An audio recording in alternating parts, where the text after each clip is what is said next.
What a wonderful way to be back here with you in the Issues Room, our 111th edition. There's nothing better than being alive, as I always say. Because what good is a man when you can no longer speak? And so, when you live to see another day, you have to show gratitude to God. And today, I'm grateful to be surrounded by three of my brothers, including me, making it four, for a great conversation here tonight in our Issues Room studios. Again, I said that tonight's program will be taking a critical look at the opposition and whether they're ready, what they're feeling to do to make the case to the Liberian people. There's a lot of divisiveness, a lot of, missteps, and they're not really taking on the opportunity. So, again, we're going to have this conversation. And we expect that you will share the link, invite someone to join us here tonight. All of you viewers, wherever you are, we say thank you so much for your continued participation and viewership. We encourage you to like us, love us, and follow us on Facebook, YouTube, Twitter, LinkedIn, and the Issues Room page. I'm Volcano Shelton. Let me go across the pond to my boy, Moses D. Sandy, and welcome him in studios here. Moses, good evening. Good to see you again. It's Friday, December Definitely 9th, it is. Yeah, 2022. definitely it is Friday. It is the start of the weekend. Um, as always, it is pleasing to be in the issues room with you. Like you said earlier, the show tonight is going to be very interesting. There are people out there who sometimes accuse us of being, supporters of opposition political parties. Now they're going to know that the only interest we have is Liberia, a better Liberia for all. So we'll be taking a critical look at the opposition politicians in the country, and why we need a change in Liberia. Oh, thank you. What's Mhm. there for trending news? Because we don't want to consume most of our time tonight. We're limited. Well, from my end, yeah, I think the top story emanating from Liberia is the open letter authored by the U.S. ambassador yesterday. And the letter had to do with the U.S. sanctions. The ambassador said that the the U.S. sanction, which are often imposed by the Treasury Department, are not meant to punish any country. The purpose of the sanction is to hold individuals accountable. People who the United States believes are engaged in acts that undermines democracy, the economy of societies. So, with particular reference, he made mention of the sanction imposed on August 15, on the former Minister of State for Presidential Affairs, Natana McGill, Serena Seaforth, former Solicitor General, and Mr. Bill Tuawe, the former Managing Director of the NPA. According to the ambassador, U.S. sanctions will come and will continue to come, and more will come in 2023 following the election. He says when the sanctions are imposed, whenever the U.S. imposes sanctions, the U.S. does not go because the U.S. does not have the statutory authority to prosecute people in their own country. But the U.S. imposes sanctions with the hope that the governments of those countries will take up from there and begin to hold individuals accountable, accused of engaging in acts that are considered to be inimical. So I'm saying this to say that there are people who say that what the charges against Mr. McGill, those charges and Mr. McGill and the others, the charges are mere allegations. Well, the ambassador is saying that if McGill and the Liberian government believe that the charges are mere allegation, then they should go through the legal process. The president asked McGill and the others to resign. So if the government believes that it has a case, or if the government believes that the U.S. action, is on allegations that can either be proven or not, then the government should begin the legal process. So his appeal to Liberian was that, hey, you can also help with this process. When you go to the poll in 2023 to vote and you allow individuals who are unsanctioned to be voted for, then more sanctions will come. I think that's a serious message. Okay. Because if you vote against the sanction, it means that what? You stand in support of what these people, did. Yeah. And lastly, let me say that the U.S. summit on democracy will start next week in Washington, D.C. That's a summit organized by President Biden and the U.S. government, which bringing together world leaders, including President George Weah. Mr. Weah is already in the United States. It's also my understanding that supporters of the CDC across the United States have already started mobilizing to assemble in mass for Canada, to assemble in mass to celebrate Mr. Weah. And I don't know what they're going to tell George Weah. I don't know whether they're going to misrepresent the truth, because everybody knows that George Weah is not up to the task. Liberia has what? Leadership deficit. So what are these people going to tell the world next week? For kind of before you leave, just answer this question for me. Uh Listen, I don't know what they intend to bring up, what they're going to talk about, what it To is, but celebrate the man. let's just you know again, you said partisans. Yeah. So whether the man doing well or whether he doing hand pump or whatever the Liberian people can say, they are going to celebrate the leader. So that's what it's about. Let me quickly run through the World Cup. As you know, the sports uh Yeah.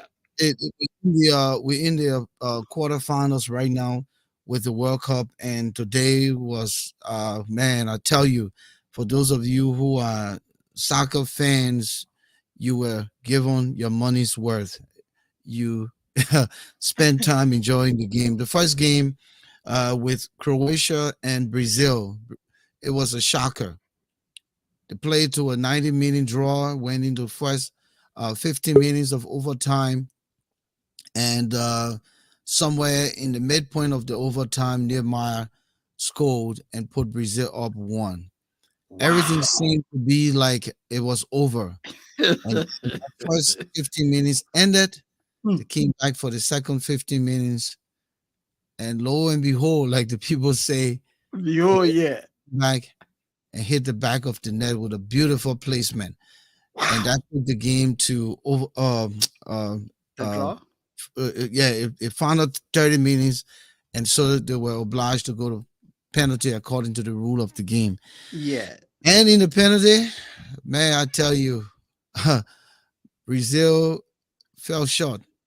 Oh, my God. So, as famous and as everyone was saying that Brazil was going to win Yeah. the World Cup, they were the crowd favorite, the fans favorite, the world's favorite.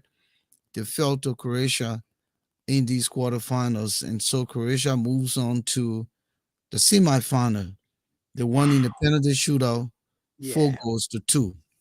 Then the Whew. second game, similar drama, same story. Again, we got our money's worth with the Netherlands and Argentina.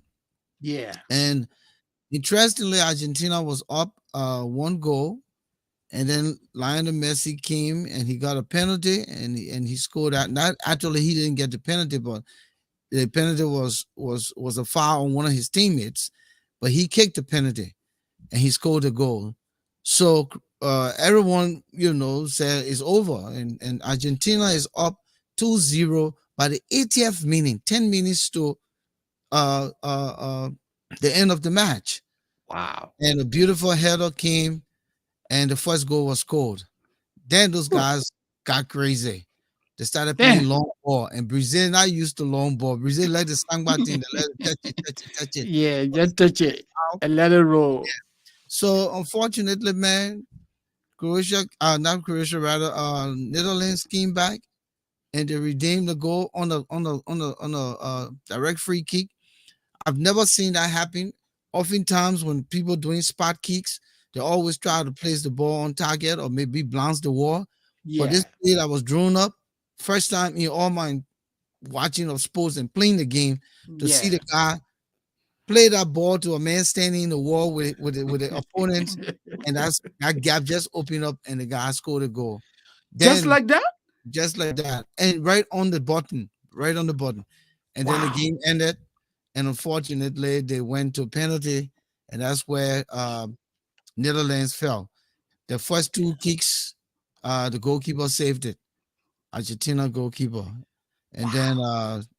it got a little testy here and there, and so Netherlands scored the last three shots because they were the first, and so it was dependent on one of the last players to kick. Had he not scored, then they would have gone to extra players, but he just sealed the deal, and so it's going to be Argentina and Croatia playing on, I believe, Tuesday. Okay. Tomorrow, France will be playing England um, in the second game, and the first game would be our darling Morocco from Africa. People say, Yeah. why are we rooting for Morocco? They don't consider themselves African. As I said, Africans, well, yeah. they're on the continent, so it didn't like us. Said they're forced to like us, Yeah. so we will celebrate them. So Morocco is playing Portugal. Yeah. Um, the winner from there will meet the winner from the France and England game.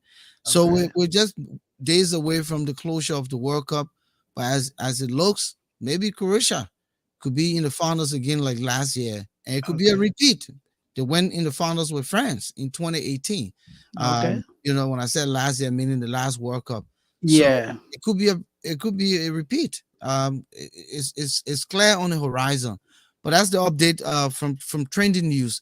Moses, we have our studio guest here tonight. We were here this past week, and as the conversation went on, we thought that, listen, we need to talk about these oppositions. What these politicians thinking? They think it's a miracle. You know, when you have an incumbent that got his partisans didn't care who did it doing Zegel. If it caused them to stay in the ring and in the sun, they will go to the polls.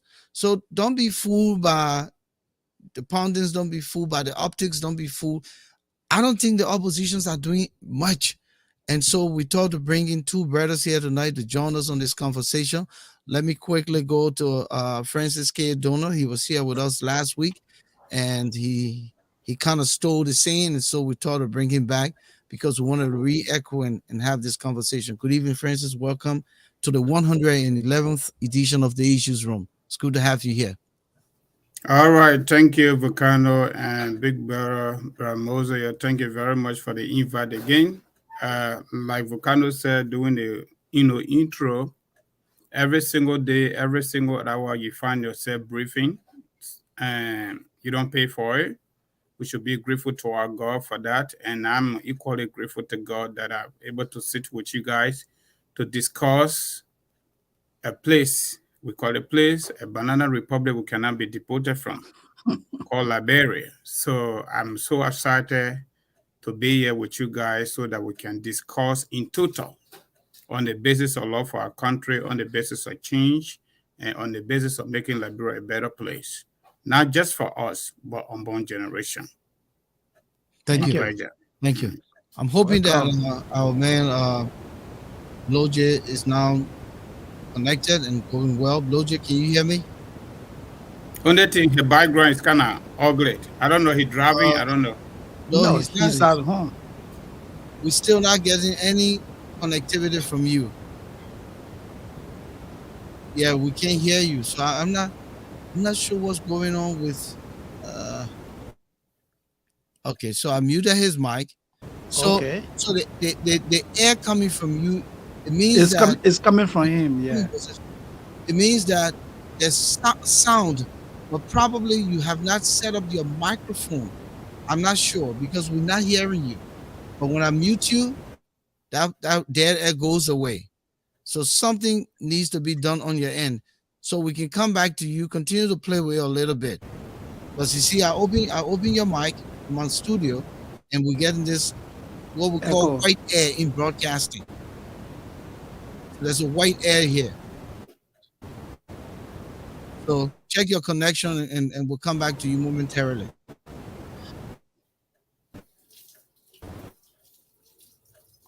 Yeah. So, Yeah. gentlemen, let's start this conversation. Moses, you Yeah. wanted to set the stage. Um, let's use a quick 2-3 minutes and set the stage so we can begin the navigation here tonight. You take the Take the lead. yeah, take the lead on the in the vessel. Yeah. It is out there. Everybody knows that 2023, in October 2023, will be a very critical period for Liberia. 2023 October is critical or will be critical because Liberians will be going to the poll to elect a president and other in the national legislature. Now, the emphasis is on the presidency. Most Liberians at home and abroad strongly believe that to this Liberia is faced with a leadership deficit. The country has a president who is clueless in terms of his job duties and responsibility. As I speak to you, he has been out of the country and he may stay abroad for what? 48 days. He he doesn't know what he's doing.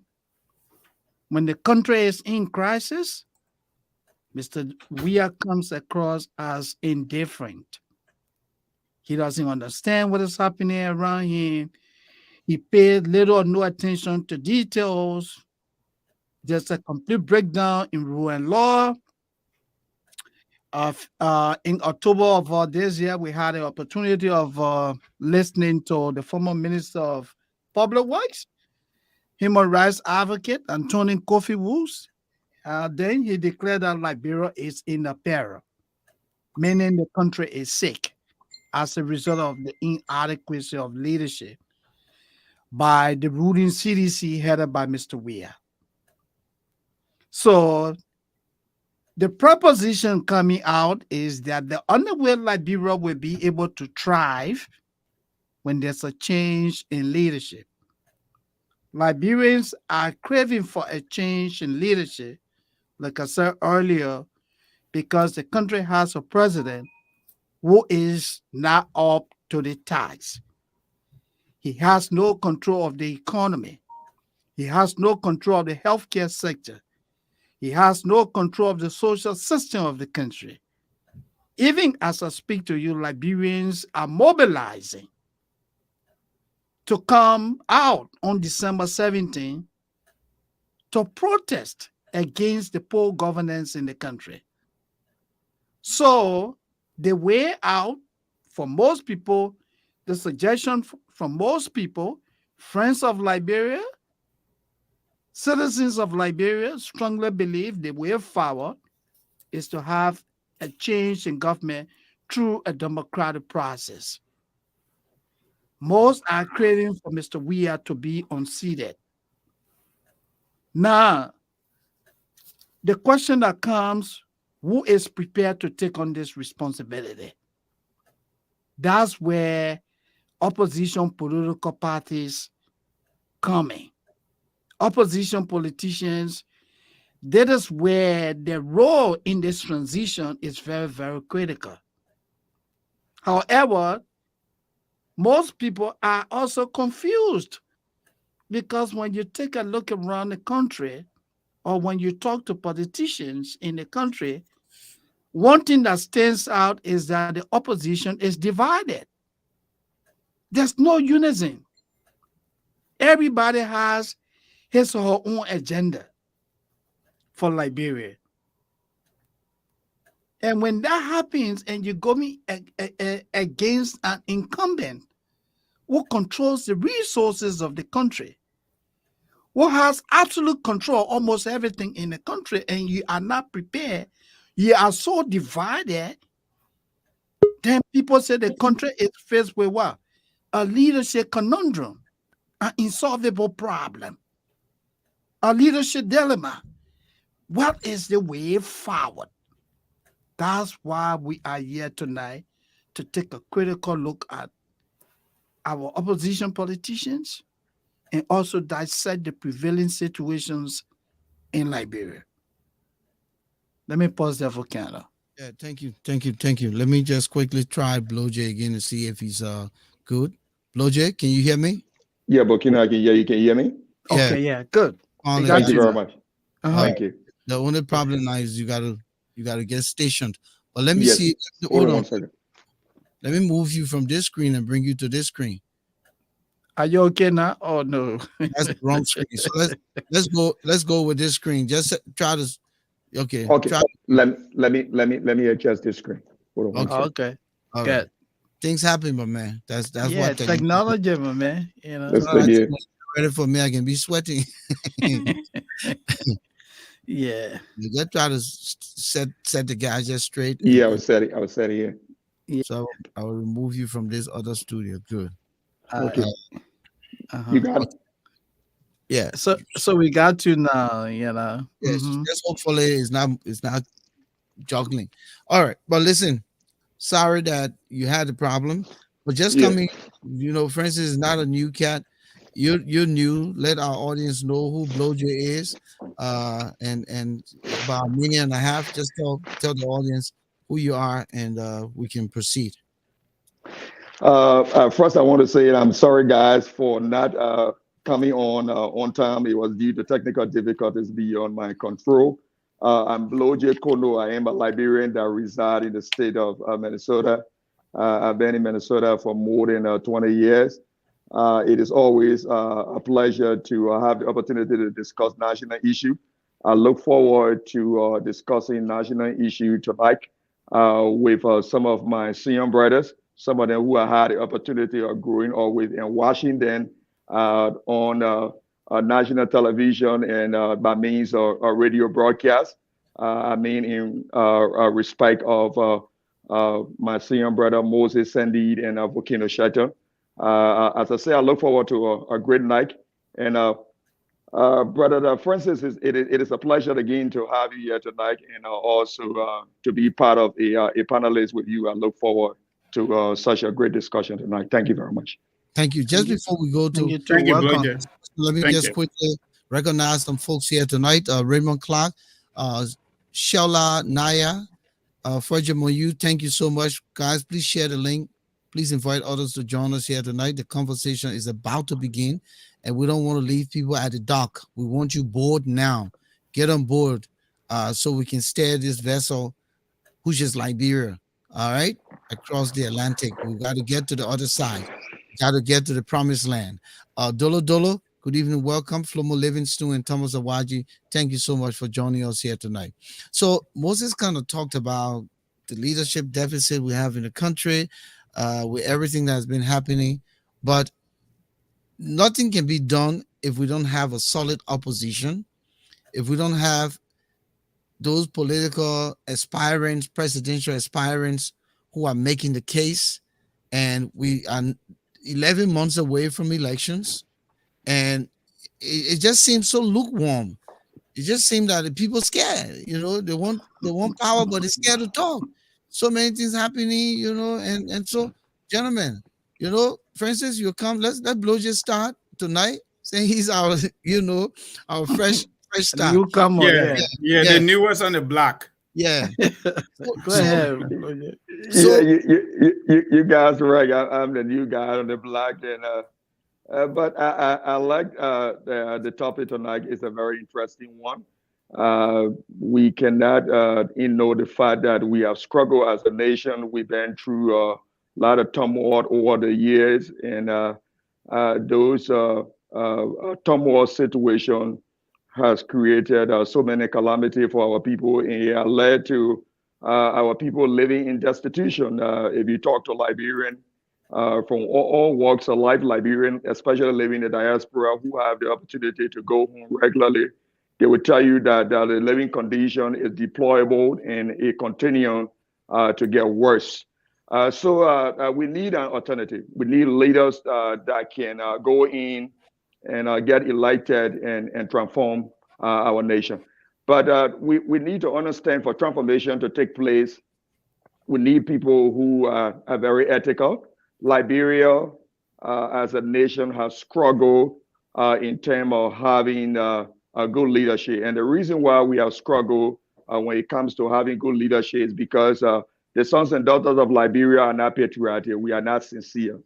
We haven't done well when the opportunity is given to us. That's the reason why our nation found itself in the condition that it found itself in today. In respect to the opposition, it's sad to say that we don't have an opposition. And the reason why we don't have an opposition is because those in the opposition are not different from those that are serving in government. And the reason why it is becoming very difficult for the opposition to gain grounds and make headway is because the opposition do not have people that the Liberian people trust. There's no attraction with the Liberian people when it comes to the opposition group is because the Liberian people do not consider the opposition to be different from the government. If you listen to the statement made by Honorable Gonglu, one of the aspiring, when the issue came out about the desire to stage a protest, Tiawon Gonglu made it very clear that, look, I'm not going to be part of a protest that will be led by somebody who has engaged into brutality, someone who repetition is tainted, someone who do not have a good deportment. I'm not going to be part of such protest, Protest. or I'm not going to be part of any kind of gathering, peaceful gathering that is going to be led by somebody who I believe was part of the killings of many of Liberians during the civil conflict. And that is very, scary to hear that because you need a strong opposition that needs some kind of collaboration, even if they cannot form a collaboration to go against the incumbent within the first round. They need to form some kind of collaboration that will provide the opportunity that, look, when we get to the second round, whosoever get to the second round, we need to support this person. We need to be supportive of this person so we can get this person elected to get this current regime out of power, to take the authority from them and then work together as a collaborative team to put together the right strategy to move our nation forward. Those things are now working. The lack of credibility and the lack of messages that will resonate with voters is not coming from the opposition. The opposition is lacking the ability to speak to the Liberian people issue. That's one of the key things I've seen. They have not done well in addressing the people in respect to the natures of the day. When I say the natures of the day, I mean the issues of the day the Liberian people are faced with. The opposition is not addressing the issue, is not speaking on national issue that is affecting the people, and they are not providing alternative to the people that will make the people say, oh yes, there is an alternative here that we can look up to when it comes to replacing the current regime that will be able to help us to solve our issue and then alter the current situation we are faced with and make improvement that will create the opportunity for investors to come to Liberia, that will create the opportunity for Liberians to have an environment where they can compete, craft, and make headways for them to create better life for themselves. But I don't want to take much of the time. I just wanted to come up with a quick intro and give my perspective as we go through discussing the issues tonight, I will come in with more valuable point in regard to what the opposition having made headway and what it scares some of us that the incumbent could easily get himself reelected. Wow. All Absolutely. right, quickly. Let me quickly remember one of our good contributors here. When I say contributors, meaning viewers who very supportive of the platform. Today is a birthday. Gomeni Seku of Delaware. We want to congratulate you on your birthday. It's not easy to go through these tough times in our world and be here. And so when you live to see the day, we like to remember you. So again, Gomeni Seku of Delaware, one of our viewers, one of our avid fans, we say happy birthday and hope you're having a great time out there tonight. Francis, Yes, yeah, sir. All right, tonight we are discussing opposition political parties and their leaders. I like to use and are they history. prepared? Are they showing readiness to I, take I on task? I wouldn't want to say they are ready, and I also wouldn't want to say they are not ready on the basis of history. Volcano, Baramose, and Blue Jay, my buddy. When we go back to these unique histories of ours, and I get to realize that for the most part, we have never had a loyal opposition in Liberia on the basis of history.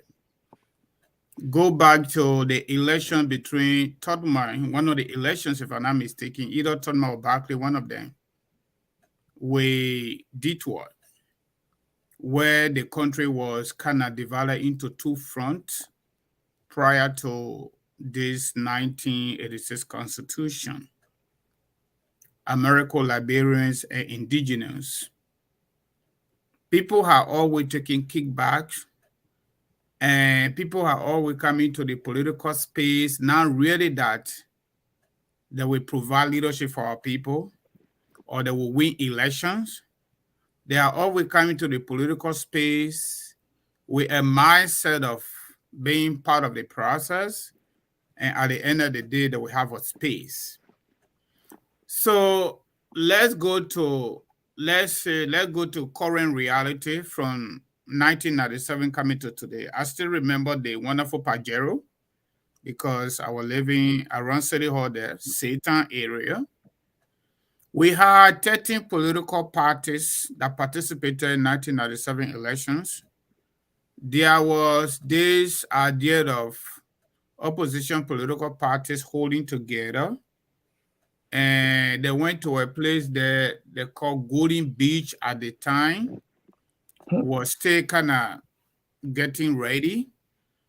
And Charles Taylor had a popular Jeep Toyota Pajeros, they call it something like that. Nissan David Patrol. Kuti, yeah, David Kuti was kind of a champion of that particular, No, idea. The Pajaro are from Dotan, the Nissan Patrol. Yeah, That was Nissan the one Patrol, from yeah, yeah, yeah. that When Attila own. Nissan, yeah, the charter, when Nissan Patrol went over there, everybody chakla. They didn't give her any reasons why they chakra, but we already know the tradition. They were giving a bundle of money, and some of them were promised jobs, and we saw it. Under that proportional representation, there are a lot of people that went to our parliament on the basis of NPP, picking them up. So opposition issue, loyal opposition has always been kind of a problem for our kind of democracy. Then we come to 2005. So 2005, if I'm not mistaken, we had earlier 22 political parties in the race, but 22 did not participate because Councillor Marco Jones and Colonial Hunters were left out on the basis of Election Commission not knowing the law. They went to court, Supreme Court, upheld in their favor. They went to ECOWAS, the negotiator, Councillor Jones and Mr. Hunters agreed. They gave them some points. They left.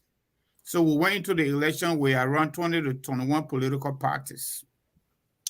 The first person that came forward was the CDC of George Weah, followed by Ellen Justice Elite Unity Party and number 3 was Bronsky. Okay, but let's go to 2011. We went to, after Madam Sally's stage, quote unquote, good governance and rebranding of Liberia across all sectors. They went to election. According to National Election Report, about 530,000 to 20 votes Madam Sally accrued. That constituted 43.93% EGS. Followed by CDC under Tubman as a standard bearer, just we have a standard bearer. They got 394,770, constituting 32.68%. So the number 3 person that came in 2011 was Spring Johnson. He got 139,786, constituting 11.58%. That was that. And Councillor Charles Walker Bronsky, the landed councillor, the legendary legal man, may so rest in peace, he got 65,800, which constituted 5.45%. The statistic I'm giving you is not my own story. It is directly from Election Commission, okay? The point I'm trying to make here is, let's look at our next door, Sierra Leone. Sierra Leone went to war, just like us. Whether they did it the way we did it, that's not the issue, but we all went to civil war. At the end of the resolution of the war, they took a decisive and critical decision for the interest of the country. Okay? They did not elect people that killed their people. And the government supported the people with that decision. And the people themselves did not say, you came my mind, you came my part, I will vote for you. They said, whatever you did to us, what you didn't do to us, at the end of the day, you'll be held accountable for your actions. And they did just that. Today, we don't hear about allegations and counter-allegations because Sanko died, natural death from prison to court. He died. Johnny Paul Kroma got missing.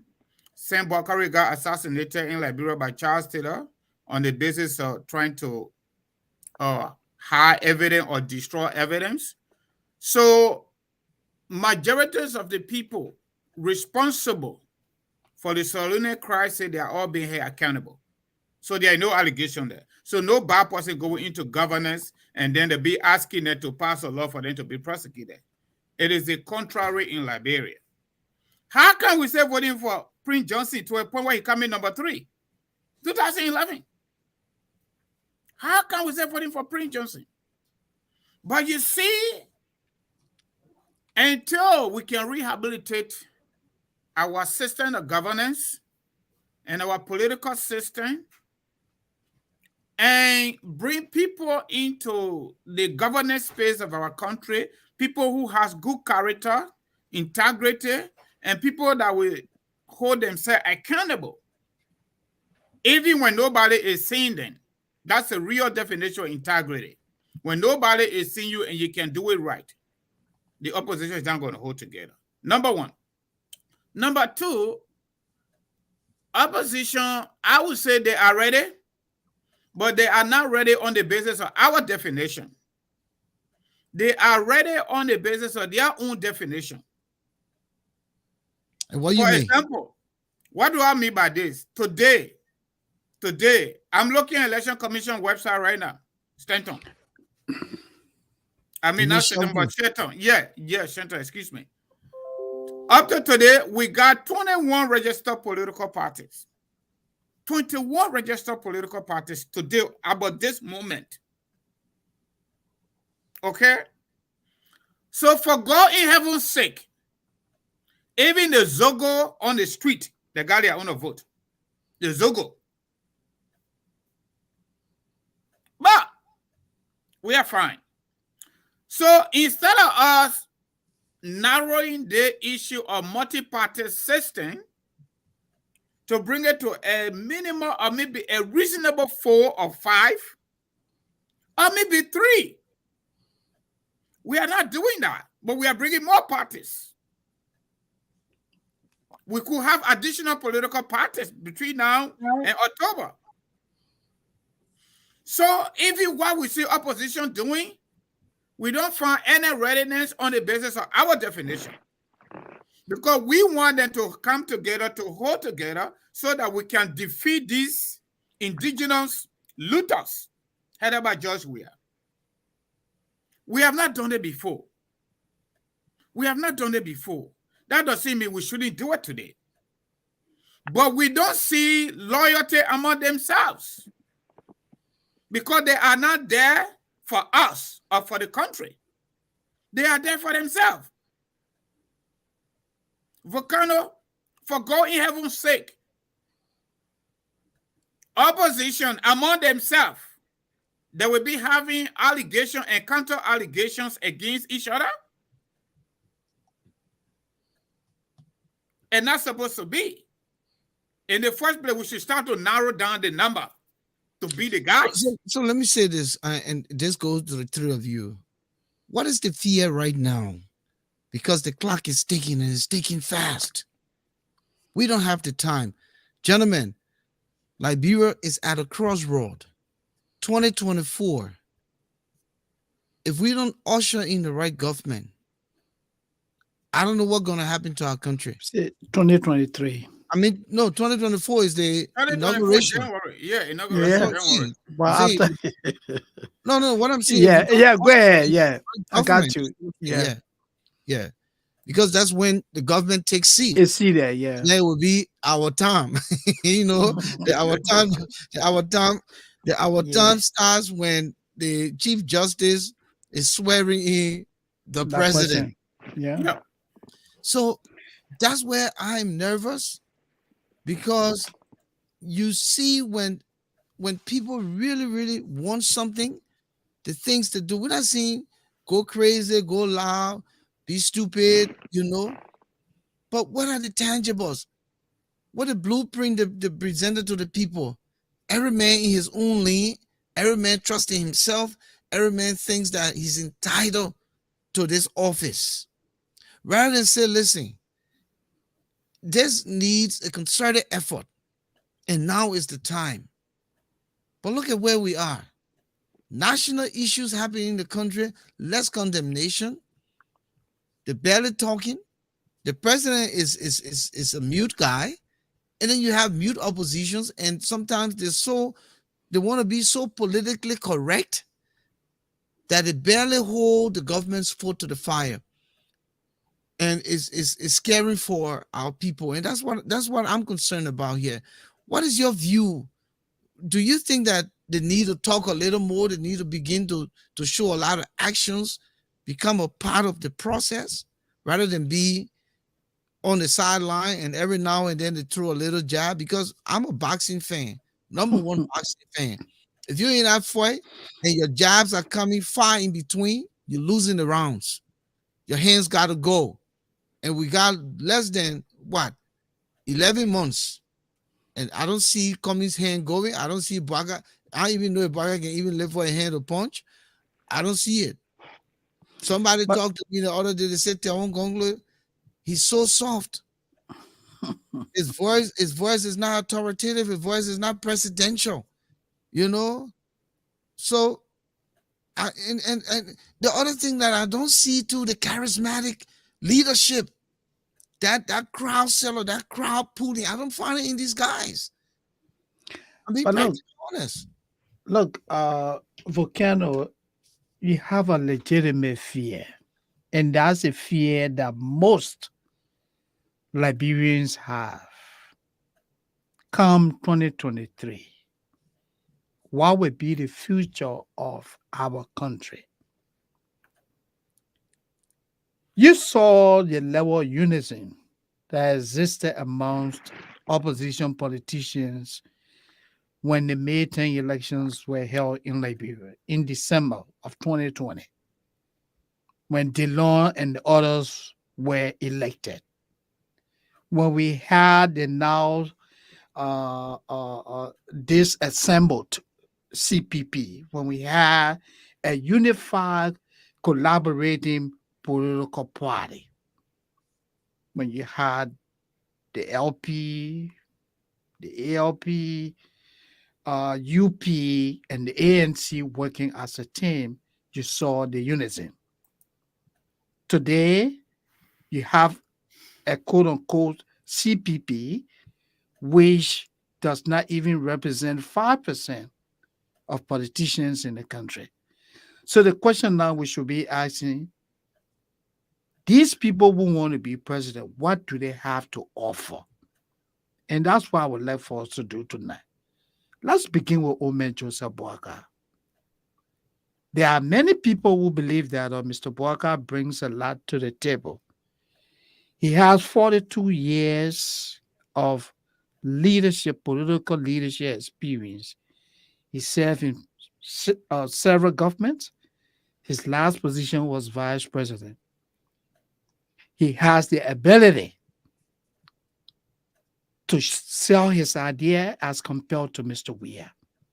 He comes across as presidential as compared to Mr. Weir. Now, there are two problems that most people have with him. There are people who say that age is not in his favor. As a result of that, he will not make a good president. That's the view that some people hold. But there are also other Liberians who believe that, hey, if President Biden can do it, then it means that Joseph Boakai can also do it. Another concern people have, Mr. Boakai doesn't have money. Then we'll move on to Alexander Cummings. Yo, man, you can jump. You can jump. Oh, okay. Let There are me stop there Yeah. and let you guys have your Yeah, thoughts on yeah, Joseph Boakai. Yeah, go ahead. Share So your let's go thoughts. to Any of you Bloche. share your thoughts on Joseph Boakai. Let me come in when it comes to the issue of Mr. Boakada. I hear people keep talking about Mr. Boakada, have the experience. Yes, he has the experience. He's been in government for a very long time. But having the capability and having the capacity is another thing. You have the capability. That Mhm. means you have the expertise, you have the experience in government. Having the capacity, that means does Omen Boaka have the willpower to transform Liberia? Uh, I think Omen Boaka is more respecting and a certain level based upon the way he have conducted himself and based upon what I've heard from a lot of people who know him personally. But my concern here is I don't think he has the capacity to move Liberia forward. Uh, the comparison with Joe Biden and Omen Boaka, if you do compared and contraction analysis, you will come to understand that the United States of America is a systemic nation, a nation that have existed for over more than 200 years, well established, have system in place, have different functions in place, have institutions to hold people accountable, have institutions that can run the affair of government successfully without relying on the impact of an individual. Here is a little country that is in chaos called Liberia that need leadership, not just any leadership. You have managerial leadership, you have transformational leadership. Liberia need a transformational leader. That's why I like Volcano, what you said earlier when you said that, why are we not hearing them being focused? Liberia need a charismatic leader, as you said. Someone who is very charismatic, someone whose message can resonate with the people, someone who can speak to the people and say, Lord, these are the issues that you are faced with. And here are the resolutional plans, strategies, and implementations that we have in place to reverse course and better your life. I don't see Omen Boaka as being that person with the willpower, someone who is willing to get daily, my colleagues here tonight. When I say deadly, not deadly in an evil Yeah. manner. Mm. Someone who is willing to be firm, someone who is willing to say that, look, I don't care if Moses is my senior brother or friend or colleague or Volcano or Francis. I'm going to hold them accountable. I'm going to prosecute them. Is old man Boaka willing to hold his friends accountable? Unfortunately, no. Someone who can stand up and tell the Liberian people, this is my plan, this is what I'm going to do, and these are the things I'm going to do. And not just saying it, but someone who also going to set up a team and surround himself, his or herself, let me not leave, his or herself, with, with people that are credible that the Liberian people can look up to. And let me tell you, the main reason why you see the opposition is not gaining attraction and is not making headways and getting the support of voters because there's not actually a different makeup that the voters believe in. The voters saw Dillon as a different maker, as a different person, and that's the reason why you saw people came out to vote Dillon into office. Unfortunately, the common group of politicians we have, the Liberian people don't see them as people who can solve their problem. And that's the reason why, Mr. We are continuing to stand in the corner and continue to look in and say, I still have hope to get myself re-elected. Because that change, that imagery of change, that individual or change, that person who can stand up and say, I'm going to transform Liberia and then present that plan and sell that plan to the Liberian people, I haven't seen that person yet. I haven't seen it from Omen Boaka, and I don't know who are we going to see it from. So we can just hope for the best for Liberia. It's sad to say so, but can Omen Boaka easily convince voters? Because let me say this to you, whether you like it or not, sedition are strong supporters of the incumbent, of the president. I agree they have lost some support, but he still have a strong support base. And to win a lot of people over, to convince a lot of people to leave that support base he has, that firm support base, and come over and cast vote for you on the date of the election is very difficult. I don't see it easily. And Omen Boaga have not become that voice that I've seen to convince those voters. Even independent voters are still concerned about Omen Boaga, as a viable alternative to replacing the president. Okay. So, Francis. when you think about it, there are a lot of intricacies involved in electioneering. I mentioned being charismatic. I mentioned being vocal. I mentioned being people person, be able to engage the crowd and sell. People think that people voted for Taylor because they were fatigued of war. No, No? Taylor knew how to talk. He knew how to Yes. engage the people. To a greater extent, when you sat with Taylor, you are consumed, and he had that magic. Yes. Uh, but let's disregard Taylor. In electioneering, there are behind the scenes things that are happening. So maybe what we see here on the surface may just be a facade, but maybe behind the scene, Barker and Cummings, they call each other. Barker just traveled to Nigeria. Who knows what his trip is about? You know, there are a lot of things that could be working behind the scene. But I just wanted us to think about that as Francis comes in to give his perspective on Barker. All right. What I would say is probably the way I'm looking at it, it's not going to be popular. Can you guys get me? Yeah, Oh Can you yeah. hear yeah, me? we Yes. listening Yes, to Okay, we you. great, hear you. great, great. Uh, Many of us don't consider the issue of democracy when it comes to our campaign promises and our political agenda. You can be the most outstanding candidate.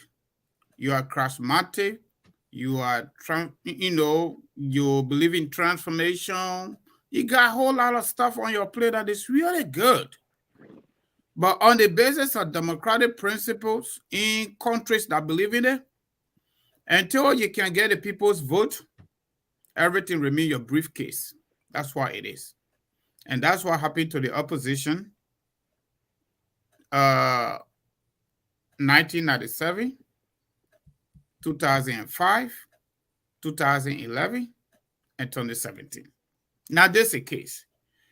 On the basis of public records, we have only 3 people that have money, and so far, so good. Only one person has won election. Charles Taylor, Vanish Sharma, and the current guy, Alexander Cummings. Taylor controlled about 90% of the country prior to 1997 elections. Majority of the other political parties, they didn't even have registration, but Taylor had Kiss FM that was talking to people in all of the dialects. So I wouldn't say money is not an issue. Money is very important, but not super important. It is the relationship with the people that is most important. According to the Election Commission report again, Alexander Cummings spent the highest money in 2017 and got the least vote, 7%. Bwaka spent the least. He was in government as a VP, but had no control over money. I know some of his campaign officials were in government. They chipped in. And George Weah never had money. 2005, George Weah didn't have money. 2011, Weah didn't have money. 2017, Weah didn't have money. But he won election. Relationship and rapport with the people. Whether he's doing better.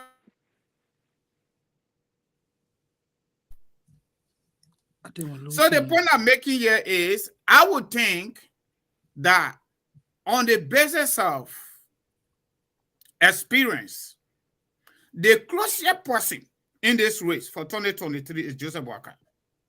On the basis of experience and his time in the government space or governance space. Like Volcano said, and Brother Moses about 42 years, but let's leave that. He was vice president for 12 years. In our low corner here, our cartoon jobs, every single job you apply to, employer want to know whether you have experience in that area. And in most instances, you could get a job that probably require a bachelor degree, even though you don't have a bachelor, maybe you got an AA, but because of your experience. So I would think, looking at what we know, hopefully opposition can come together, but they're not going to come together. Because the former CPP collaboration had a ulterior motive on the part of some other individuals. Because to even go into a collaboration without any arrowhead, that was a fraud even before the CPP formation. And in my mind, based on my own analysis, I think the United Party, Joseph Boakai, didn't want to push that because they were in position prior to that time. So they agreed, when we get to the bridge, we cross it. But that was the beginnings of the defeat of the purpose. To have a collaboration with no arrowhead, and you will do VP arrow, you will do this, considering our corrupt nature of our society. That somebody can literally behind the scene stage manage the process, the dedicated process. We saw CDC go to convention at 2 a.m. while their standard bearer were in Qatar watching football game. And the result from that 2 a.m. convention stands. That's it. We saw Alexander Cummings and the ANC and the new CPP between Cummings and Musa Belede goes to convention, and Alexander Cummings is everything. Besides Charles Taylor, we have never had any political party in Liberia's political history that the standard bearer pay people from his or her pocket. And they are not in government. They are not president yet. Only Alexander Cummings is doing that. Charles Taylor did it. We know Charles Taylor's background. That's why he did it. NPP officials were taking pay even before 1997, up to the time he left. Only Alexander Cummings is able to do that. So my take is, knowing what we know, CDC prior to this merger with NDP, Winston Thurman, Councilor Thurman, they have always hold consistent. They are 25 to 26% of the total vote. Even before they went into coalition with PUPD, whatever you call it, and the MPP arrangement. Even with the two additional political parties, CDC could not say 18, 50% plus one vote. They got 38%. If you do the math, they still needed that 12% to win. That's why they weren't doing the runoff, because of Prince Johnson vote from Nimba County. To conclude, my people, I would think whether Bwaka will be a vibrant president in waiting, charismatic president in waiting, or transformational president in waiting, or a candidate, I think Bwaka stand a better chance. That's what I see on the basis of what we know from electoral history. Because other guys back there will be a better candidate. For example, how do you call this guy, or the DSTV guy? Simeon Freeman, is that his name? Yeah. I think Simeon Freeman will be a good guy. He comes from a business background with a vast knowledge on public policy and private and public sector, kind of consumer index, and he gave, index analysis, comparison between Liberia and other countries in the region. And he has been in the business in Liberia consistently. He understands the issues. Okay? But does he have 0.1% from the last election? No. He doesn't have it. How are we going to get him to become president? Are the people listening to him? No. Majority of Liberians don't even listen to good people. How many people listen to Tewan Gongo? Okay, How many people? Yeah, Francis? Yeah. Let us get off track here. Yeah, we're going to get to each of you guys. I know, right? I know, individually. right? Yeah, so, let's stay. I think let's what Francis move on. is saying that in all of this, there are some very good people. Yeah, but so the that's the Liberian people transition are that not one of paying us to attention to make. those very good people, and Tewan's name came up. But Yeah. so we talking Bwaka here, and I think looking at the consensus here, apart from Blowjay, the two of you think that he's better off No, based on the experience. Volcano. No, Volcano. Volcano. Yeah, me- quickly, let- Bloja, let Okay, me just say um, this. um, What okay. we're doing, we wanted to look at each of the guys Mhm. individually. So I would like for us to transition to comments. Let's look at comments. Okay. What does he bring to the table? But And where why is it the becoming so story? difficult for him to Huh? be sold in Liberia? Who? Why is his name not resonating with the people? Why? You So talking I would comments like now? to begin my process. Yeah, comments. But my question is, how do we leave Bwaka standing? Oh, Okay, but yes. I thought we already exhausted Buckeye. But what I'm saying we is, have- how are we leaving Bwaka standing? Oh, let me okay. let me Yeah, let you me want let to me let rest me it Because on Francis it? says that Okay. I Bwaka want to is make electable, but Yeah, okay. you say that Bwaka has the experience and blah blah blah, whether he has the capacity and willpower, right? Mhm. Right, OJ? You remember? Yeah, Blo yeah. just Let me said that. that one, that one I wanted to make I wanted to make the Yeah. clarification. Okay. In respect to what Francis said when it comes to women Waka, yes, if you analyze all of the candidate involved, all of Mhm. the aspiring for the presidency right now, uh, and my conclusion and analysis is objective. I'm not linked to any. I'm not linked to any individual. At this moment, I'm not supporting any of the candidate for the presidency. So I'm going to give my honest opinion on this show concerning all the candidates. As we wrap up with Omen Boaka, whether you like Boaka or not, that look at it from a national issue perspective and looking at it as being a patriotic Liberian who want the best for Liberia. If we want to move the current, if we want to remove the current regime, I think the best individual who has more support and has proven Okay. to be able to generate more vote from voters among all of the aspirants in the opposition, it is Omer Joseph Waka. My analysis was not based on the fact that Bouaka is not the best person from that perspective. From that perspective of getting elected easily among every one of them, Joseph Bouaka stands a better chance than any of them to be elected by the Liberian people other than the incumbent, the president. Okay. And I agree with that. My analysis was based upon the fact that what Omer Bouaka needs to do to get himself elected. I was just discussing some of his flaws, and those flaws, some of them are personal, and another big flaw is that his inability to keep the opposition together, because he will still need the support of others if they make it to the second round. I don't see any of them winning convincingly during the first round. I don't see the incumbent president we are getting that 50% vote. I don't see Omer Bouaka or whoever coming getting that 50% vote. Yes, I see Omer Bouaka as being a person who could become a runner. But as a runner, he needs the support of these people.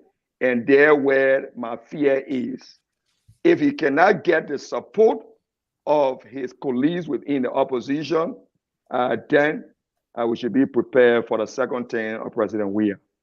Until that can happen, I don't see the opposition having a chance of removing President Weah from power. Okay. That is a fair statement.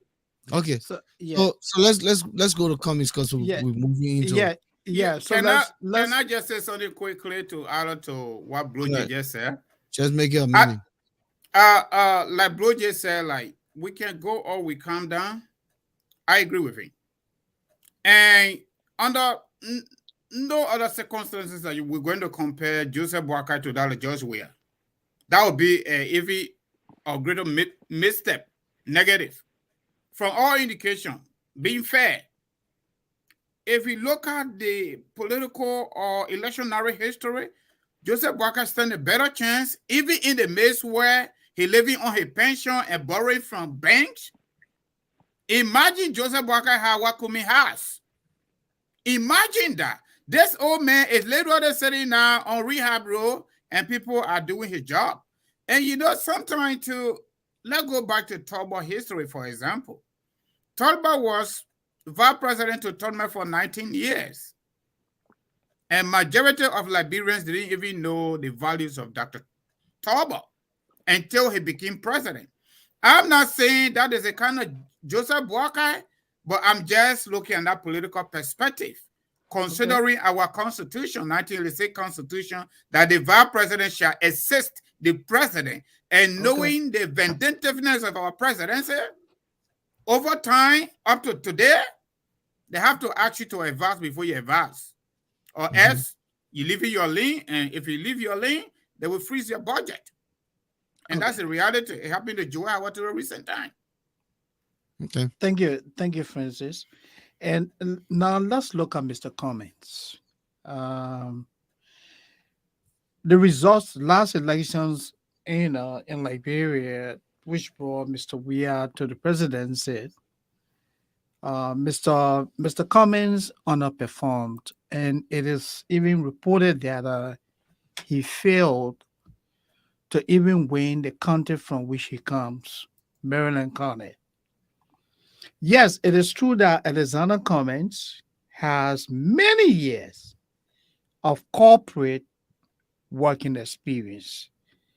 He has money. He has spent a lot of money in Liberia. He continues to spend a lot of money in Liberia. But yet, if you go into rural Liberia, the name Alexander Cummins still doesn't resonate with the people. Simply put, he's a stranger. The people don't know him. That's his greatest challenge. And there are also allegations that he contradicts himself. A lot. He has come across as being a champion of this race, which says that if someone does one thing repetitively and expect to get different results, you should do the one thing over and over, and you expect to get different results, that equates to insanity. But Mr. Cummings comes, he criticizes the corrupt, but yet he's surrounded by the corrupt. Louis Brown and most of the guys who are today associated with him have staying character.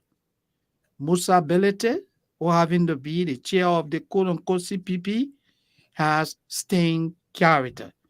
So then the question that most people are asking, if you say you are Mr. Clean, then why you continue to be surrounded by people that have public record of dishonesty? That's his flaw. Mr. Comey has a lot of money. He can get a lot of things happening. He has good connections abroad, but he's finding it difficult to sell himself because of the inconsistency. So, Volcano, who do you think is Alexander Cummings as an opposition presidential hopeful? But you're not asking me that question. That No, I question. want you to share your experience, No, share no. your thoughts. Let those guys go. Let them go. Oh, okay. Yeah, Blowjay, what do you think Let, Cummings is? let me say this, Volcano. I like to be sincere to the Liberian people because I love my nation, Liberia, and I want the best for Liberia. When coming bust onto the scene, I must tell you the truth. I became a coming supporter because I saw coming as the agent of change. I saw coming as the guy with the capability and the capacity to step in and transform Liberia. Uh, Cummings became his own enemy. Cummings missteps, contradiction, and mistakes had caused him alike. Uh, and And and and so and and and so Cummings and so you and made a good point because he's not politically savvy. He doesn't understand the dirty water politics of Liberia, and let me that's why he's getting on to feel it and see it. let me say the Volcano. People always talk about politics. If you look at some of the great transformers in Africa, some of the great transformer people who have transformed their society, they were not politically sound. They were not great political strategists. They were not politicians. They were not political analysts. You can name a lot of them. The Jerry Rawlings, the Paul Gigami. Look, it has to do with willpower, and it has to do with sincerity. We take this word sincerity for granted, but it's very important. Just as you heard Moses say earlier, when you come in and say that, look, I am the moral voice of change. I'm here to transform a society and make it better. You need to stay on course. You need to remain that moral change. You need to create a team that is not tainted. You need to not engage in affiliate with people who have bad deportment and bad reputation, people who are corrupted the Liberian people who are not credible, people who are not reputational, people who the Liberian people do not trust. And as I said earlier, Comey had the ability to do so. Comey comes from corporate America with a vast experience, with a lot of contact, international contact, with a good reputation. And Comey could have stepped in, put a team together that comprises of credible Liberian, recruit credible Liberian who are reputable with good character and understand the needs of the Liberian people and rally the Liberian people together, in spite of the Liberian people saying you're the new guy on the block, we don't know you. But your message can also resonate with the people and make the people to start to favor you. Unfortunately, Mr. Cummings started to contradict himself, started to align with people who are not trusted in the society. And so he started to lost support, not just being the new guy on the block, but also being considered the guy who is not trusted and also part of the the The old same group, guys. Mhm. the recycle corrupt group that have corrupted the Liberian people through their schemes and political jargons, advocacy, claiming to be patriotic Liberian, claiming to be in the interest of the Liberian people. He joined that group, and today he has corrupted himself and has made it very difficult for his message to resonate with the people and to get connected with the people. He was the best guy who had everything at his disposal to do well. Unfortunately, he's finding it very difficult. He having gained in a connection. He's not connected to the people. He having won the hearts of the Liberian people, and it is difficult at this stage. I don't see him easily getting elected. I don't see him as a viable or Charles. I don't see him as a great alternative. Yes, as a very successful Liberian, I will always respect him. But there are a lot of flaws now with him, especially look at his campaign team that he put together. His campaign team is a complete failure. His campaign team made it very difficult for the Liberian people to even listen to his message anymore. Uh, it's unfortunate that he made such a mistake. I don't see him as a choice yet that he was continuing to try his best because that's his desire to become president of Liberia and transform the society. But I don't see it coming as an option. Okay, thank you. So listen, we just want to remind our viewers out there, we're discussing the opposition, the readiness come 2023 to unseat the incumbent President Weah. We talked about Mr. Boyka earlier. We're now discussing Cummings, some of the issues that he's now faced with. We want to encourage you to share the word, share the link, invite a friend. We're here Tuesdays and Fridays, 7 p.m. Eastern Standard Time. Tonight is our 111th edition here in the Issues Room. We encourage you to follow us, love us, and like us on Facebook, YouTube, Twitter, and LinkedIn. We will be posting the number to call very shortly. We have a 2-hour show tonight. We'll be wrapping up at 9. It's 8:18. The Stadium Volcano, Shelton, Moses Sandy, Francis Dooner Sr., and Bloje Kono. We're all here discussing the future of our country, but particularly the opposition and their preparedness for 2023. One of the things that I think before Francis comes in is Mr. Cummings' media team.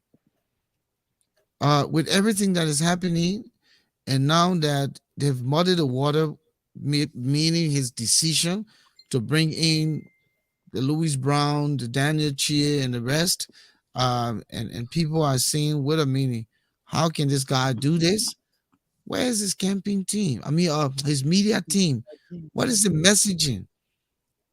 What can they bring to the table?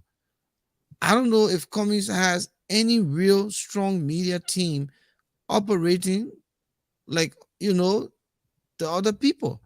And again, what do you think, Francis? Wouldn't that hurt him if they can if they can tweak the message and retune or come in his defense for what is happening? You know, let me tell you something. I like to cite history. Because Cummings it say got he got the money and he paid people. So uh, yeah, put something yeah. together. Volcano and Big Brother Mose and my buddy Roger. Let me tell you something. The politics in Liberia, the rapport between you and the people is domestic. We are not negating the fact that you cannot have international uh, partners to help you out because eventually, if you win elections, you will need that. But let me be honest with you.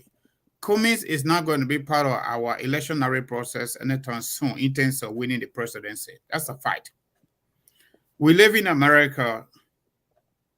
If you make 3,600 after taxes, you're not too bad though. You are not in the best spot, but you're not too bad. I know folks that Cummings is paying up to 3,600 a month, and they don't deliver.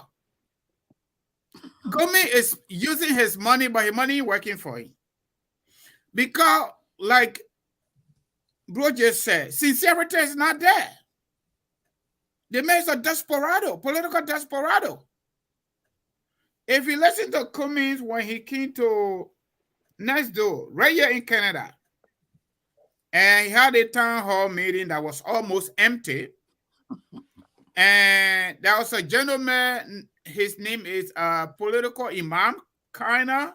When political imam asking the same thing, we're discussing similar question, that, hey, Mr. Cummings, you said you cannot be doing one thing over and again and expecting different results.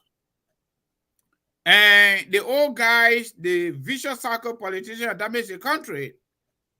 But before you came to the state, before you came to Canada, I mean, you came to the US, now you are here, you came up with Tim Cummings, including Daniel Che, Louis Brown, Dr. McIntosh, and you name it.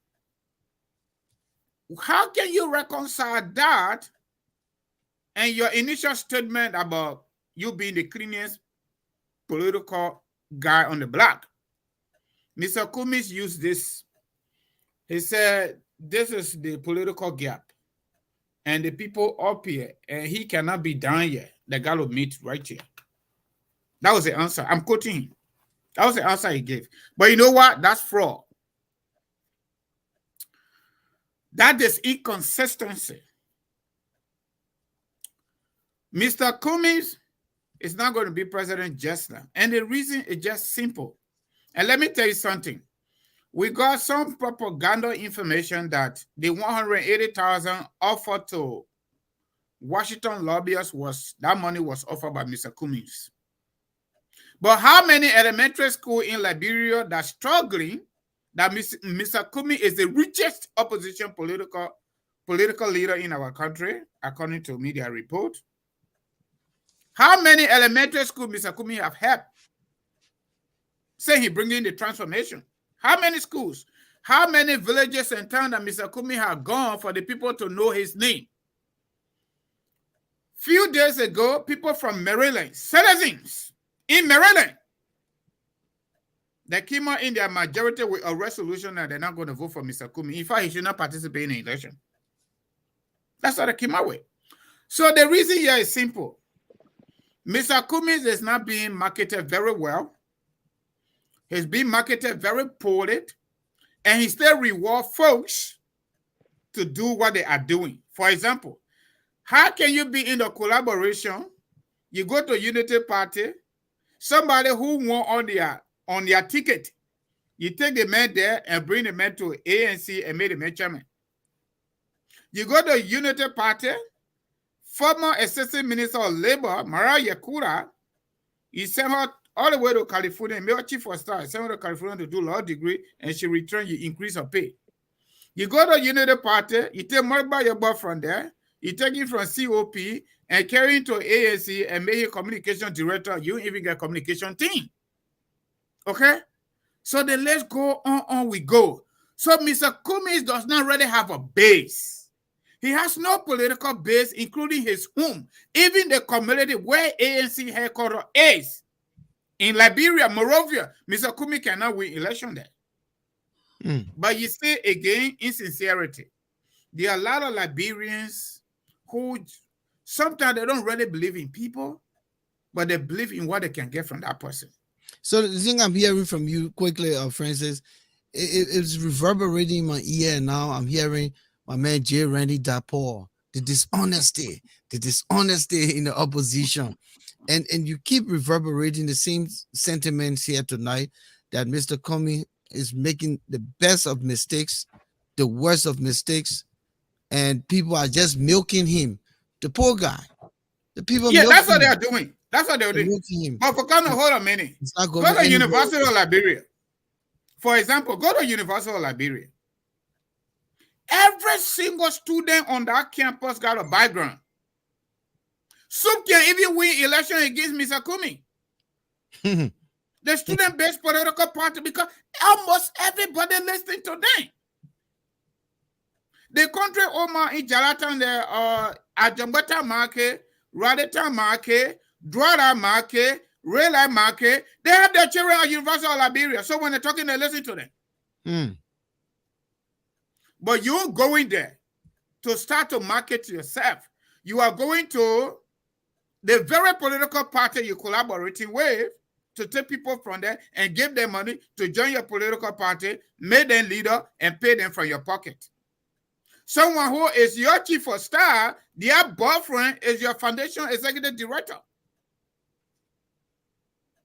Okay? So where are we headed? You ain't even president yet. But we can't even try to critique you. How can you be somebody who's not part of any gay team? I'm bringing that little picture in, but you are conflicted by it. Okay. You are conflicted. And they generally ask you with consistency, Mr. Cummings, are you sure you answered that question rightly? You say, yeah. But you're telling us now, the voters are way up there and you cannot be down here. You got to go right here. So the answer to that, you got to bring the very people you spoke against to be economic, social, and political criminals and make them leader of your campaign team. Then you want us to listen to you? No, we'll eat your money. Thank you. That's let what me we do. let me open the lines now. Let give the callers an opportunity. Just before you open the line, I just wanted to add to. Yeah, you're coming. Don't worry. So we just want to remind you that we have 30 minutes to go. So we'll open the line for your contribution.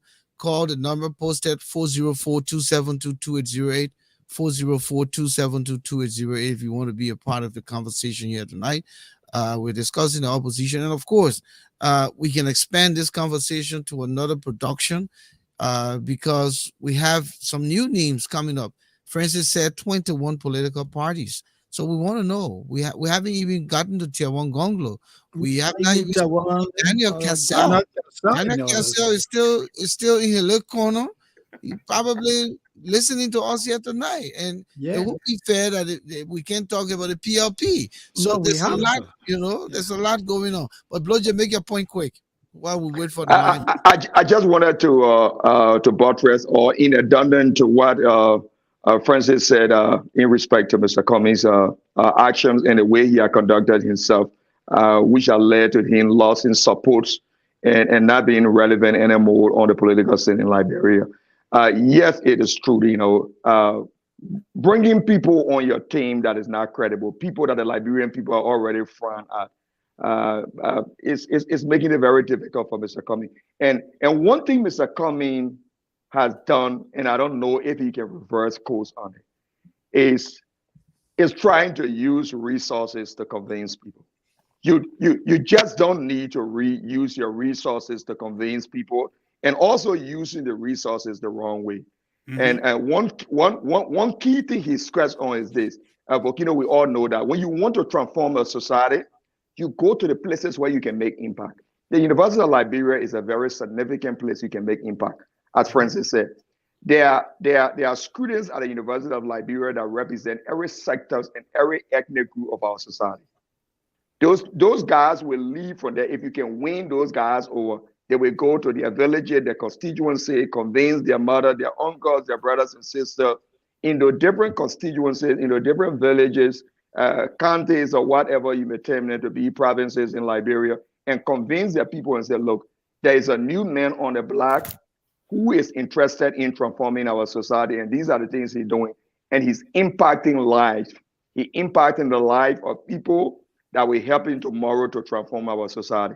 He's not going to those institutions. That's a big mistake. He's not reaching the people. He's going to individuals who he think are credible. I don't know, he considered them credible, but I don't consider them credible. The old guys. The old guys who he think, consider the old guys. I consider them a bunch of criminals. Just to add in the things you guys are seeing here tonight, why would Cummings be taking his money and putting people on salary? What do people get to look for a job? Because Cummings does not understand. Because Cummings does not understand the Mariah Yakula you're talking about. All these people. Why? Listen, a political party brings people together for change purpose, and everyone has a stake in the matter. Your little contribution don't have to be money. It can be your skill set. You can give that to the party, because at the end of the day, why people organize themselves into political institutions to bring about change. The change that they feel they're deprived. So when people now start to, because I would consider that graft. I wouldn't consider those people being on salary. You're only trying to sell, yourself to them, and they find it as a conduit through which they can take your money. Because I really don't know what these people were talking about here doing for Mr. Cummings, because I don't know how much out there that they're doing. And if what we're seeing, everyone now depend on Facebook, everyone gets the information from Facebook, but the reality is that some of those information are superficial. It's not the Volcano, let me, Volcano, so let me, he's running a serious risk, wasting his money, because I tell you, he wasted it 2017 and he keep wasting it. He will not have any that year time come for him to want to be president. Seriously. Volcano, let Okay. me say something very important on the show, Mosey. I'm sorry, Yeah, I don't sure. want to, Go but ahead. Yeah, go ahead. it's very important for the audience to hear that. Uh, I was very vetted in the ANC at one point. Not just I alone. So many other individuals I can name. The Wellman Red, the Remy Gray, and a lot of other individuals I can name that was playing a very vital role in the ANC. Mr. Cummings doesn't listen. I respect Mr. Cummings for his achievement. I respect him for what he has done as an individual, as an African, as a Liberian, to excel to the level I wish Mr. Cummings. Just hold your thought. Let me tell the caller to hold. The caller from 465 now, I come to you when Blowjet finishes his thought from Minnesota. Please wait. Go ahead. Yes, I was saying, I respect him for the level I wish he got to. He's a pride. He's a pride for Liberia. He's a pride for Africa.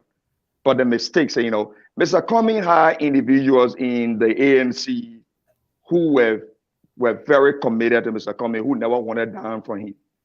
I was one of those individuals, not just I alone, so many other individuals.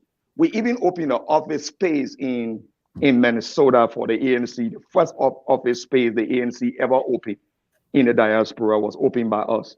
We never called Mr. Cummings for the dime. But guess what happened? We were not respected because we refused to become surrogate. We refused to become scapegoat that could be pushed around. Mr. Cummings want people that he can pay, he can put on salary and push around, people who will not hold him accountable, people who will not, contest the point is made, his because the man did a job we are too now. So that means and Volcano, that's the reason why today he has those people around him who are not sincere to him, who are not going to tell him the truth, who are just only interested in getting his money and exploiting him. That's the reason why they're all running to him today. Okay. So, let me take the caller. yeah, go ahead, Volcano. Yeah. Yeah, caller, you there? Yes, I'm here. Can you hear me? Yeah, very clear. Welcome. Your name? I'm Pastor Moore. I'm calling from Charlotte, North Carolina. How you all doing? We're doing Good, Pastor. Welcome. Yeah, I tuned into the program late. I want to say good evening to all of your panelists. Thank you for the discussions, and thank you for educating our people back home, because this is needed for the upcoming elections in our nation, getting into our leadership. It is unfortunate. It is so unfortunate that Honorable Alexander Cummings still have not understood where he stands. And for me, I'm not sorry for him, because many people in Liberia are struggling. They can barely feed themselves. And if you have a philanthropist who want to bring you in, whether you know you love him or not, to give you money under the pretext that you're working for him, go and make use of it. Because at the end of the day, those people are going to vote for him. Because if you look at his party, he went to all of those parties and he recruited people from there. How can you be in a collaboration with other political parties and you're recruiting for a collaborating party when you all need those votes? Why couldn't you go to the ruling party and recruit from within the ruling party to strengthen your arm? So what was your motive in the CPP with your friends?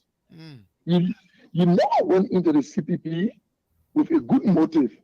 You you went there to disarm your colleagues for you to be looked at as the man. And that is wrong. And that alone tell us that this man, he don't understand the dynamics of the Liberian politics. Because before you are there in studio, and I come to join you guys in the collaborations to unseat the present leadership. Should I go to your party and start to recruit your officials?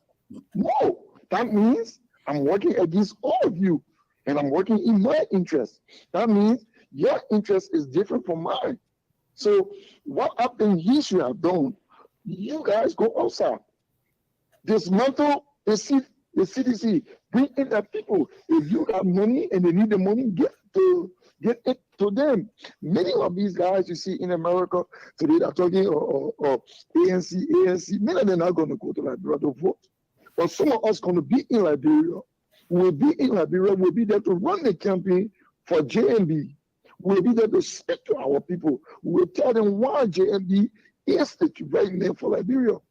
Because GMB worked in government all those years. He worked in a corrupt system, and he was never caught with corruption. And there's one thing that he said. He said, "You think I don't know how to steal?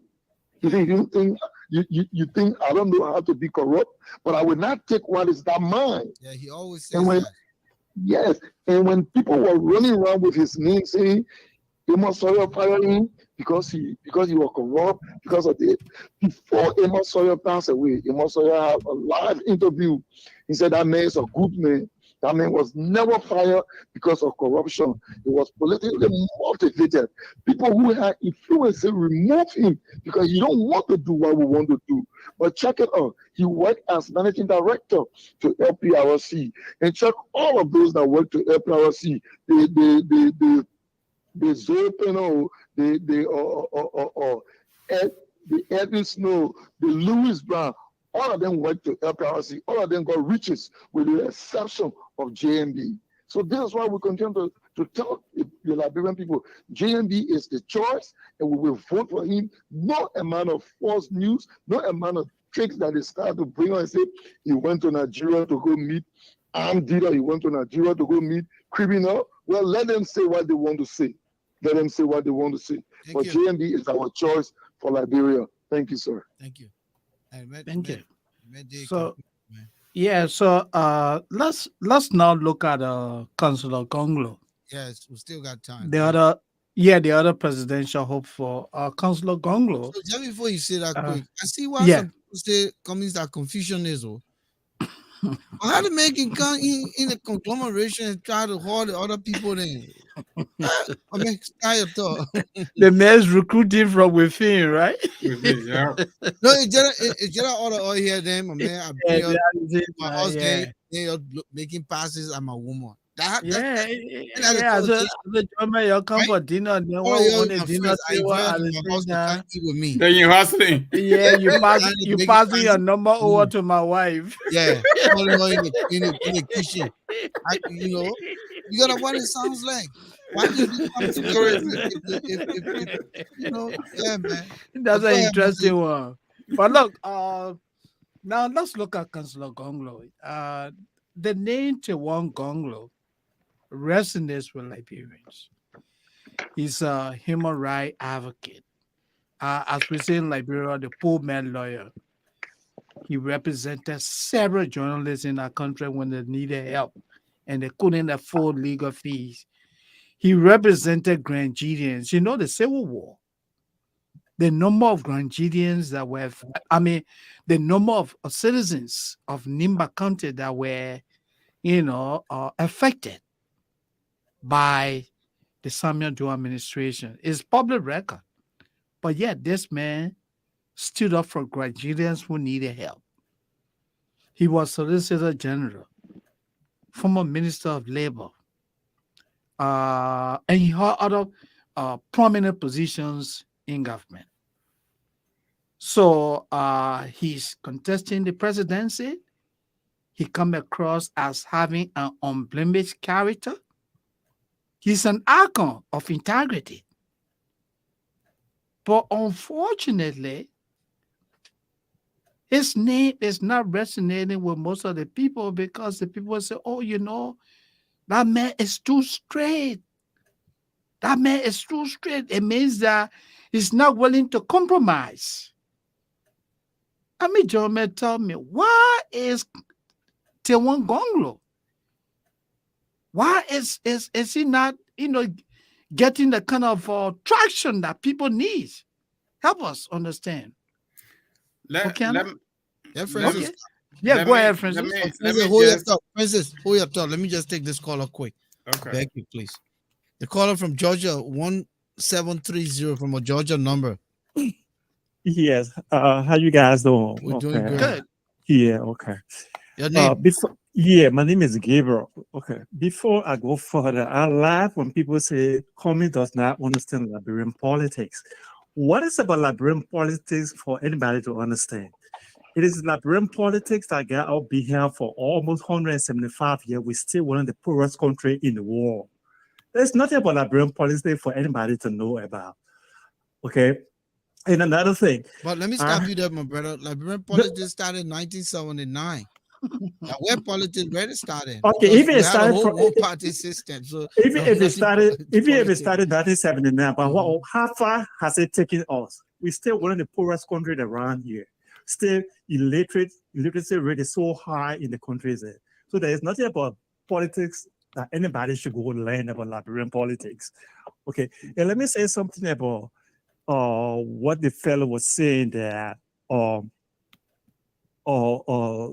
the people in Liberia does not look at platform. They do not look at who you are as a person. Or Liberian people vote you because they like you and they know you. They don't base their vote, their election on you because your platform, because your intention and everything. Or Mr. Cummings has done a lot that you guys may not know about. Cummings has contributed to the University of Liberia, BWI, the AME University on King Johnson Road. Can you just hold your thought? Can you just hold your thought? Let me tell this caller, I put him in queue. The caller from I just called. Please hold. I'll come back to you. Let the previous caller complete his thought. I'll come back to you. Go ahead, caller. Yes. So he has assisted a lot of institutions and medical facility in the country there.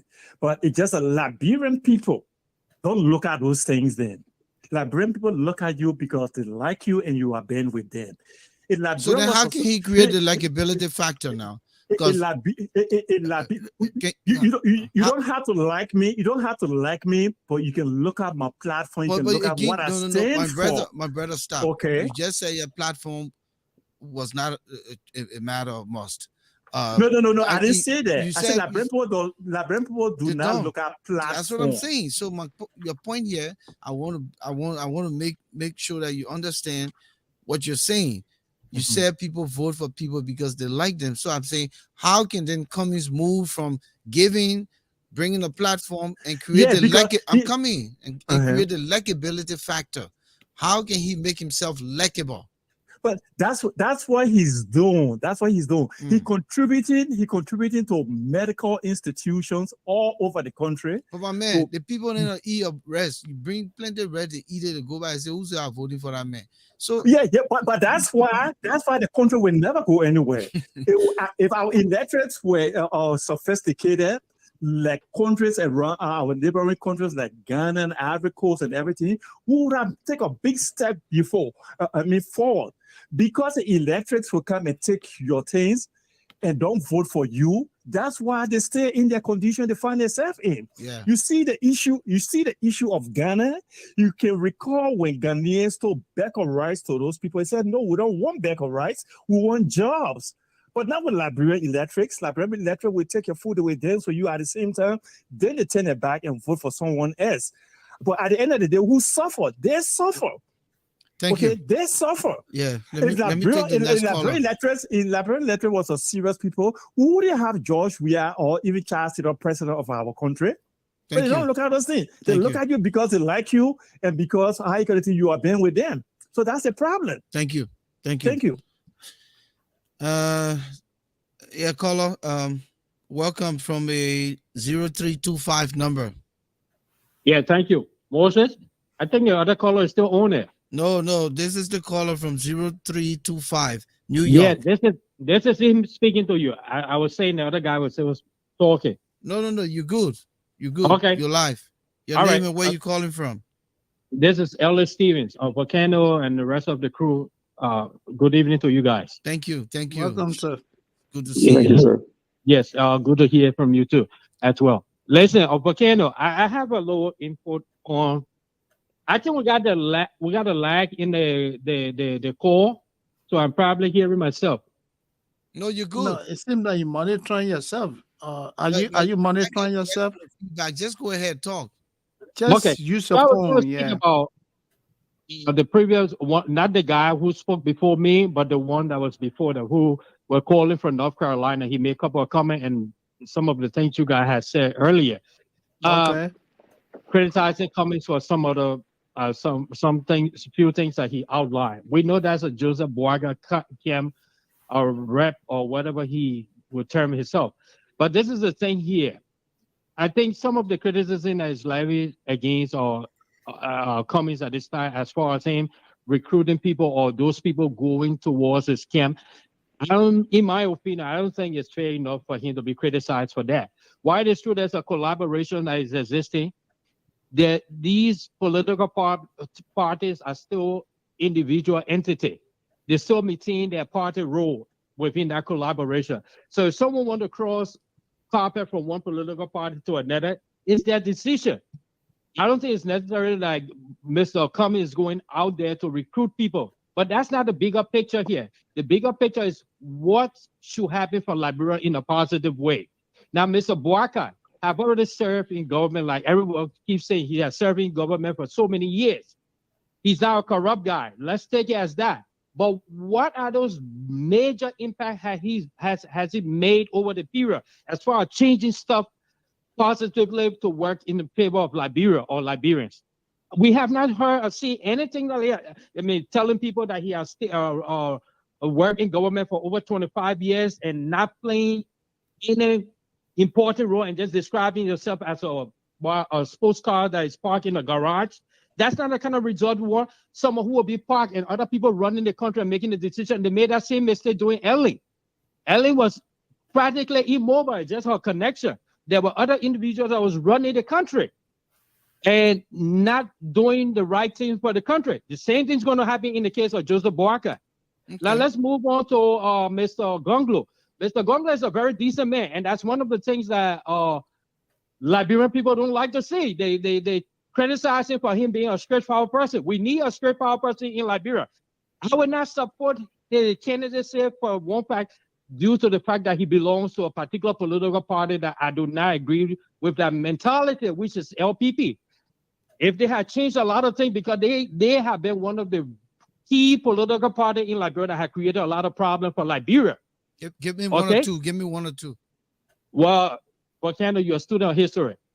For the conversation's sake, I'm just from Emma Sawyer, watch his track record, and the rest of them. Okay. I'm sorry, I may not be in the right frame of mind to outline all of those things that was not in the interest of Liberians during the period of the 80s and maybe from Tobo administration onward to the Civil War. Even during the Civil War, when they were practically rooting, because most of the members were running the interim government under Amos Claudia Sawyer. Okay. Yes.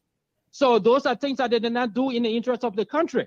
There are a lot of things that we can say here. Let's compare and contrast in an objective way instead of all just being aligning ourselves with people based on our own personal interest and giving a whole lot of praises. But we're not praising anyone here tonight. We're not giving. No. It's not a criticism that I'm directing at you guys. Okay. I'm just saying this in general. Okay. Yes. Okay. This is a general thing. I'm warning or whatever I'm sounding out there. Well, you guys are saying something. You say, Volcano, you said something. something sounds like something. Maybe something may appear or sound like something, but it might not be actually what it is when you are talking about someone going into somebody's house and eyeing their wife and other No, things. no, I no, mean, no, it no. may Oh appear. man, oh man, oh man, slow down now. Follow No, the conversation. Cummings you, were going. It's not he. It's not no behind the scene, behind the bathroom talk. Cummings have been recruiting within the collaboration.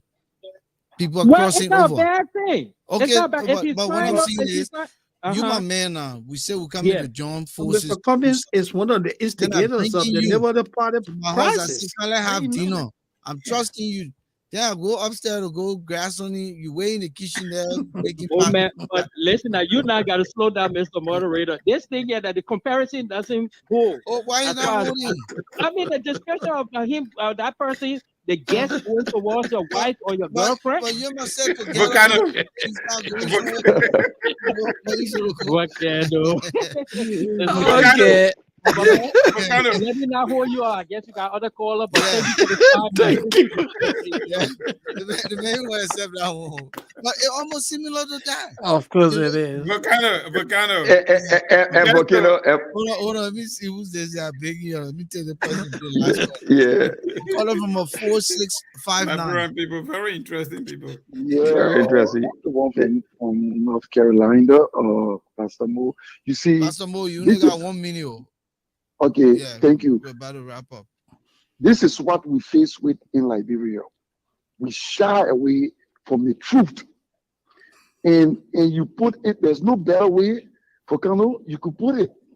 Somebody come into your room and you're planning to do something good. You go upstairs to get something for your room, and the person try to take your wife or your girlfriend from you, and they say they are your friend.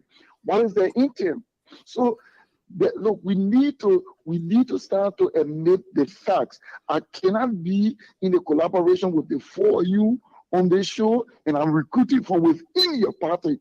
So why did we come together? We came together because we have one mindset, we have one goal, and our goals is to what? Is to make sure that we remove whosoever from in power for us to take power. So that's it. But if I come and I recruit for Brother Francis, I recruit for Brother Borgie, I recruit from Brother Daniel, I recruit from Brother Shelton, then what is my intention? What am I doing? You see, these ANC people, I'm a proud supporter of JMB. If you want to know what JMB did, he worked in government You got 1 minute. as you people say, But man, 40 I years, gotta tell but the there's other no caller. corruption. There's Okay. no corruption. Let me tell the Thank other you. caller. Thank you. Yeah. let me Thank tell you. 1730 Georgia. Caller from a Georgia number.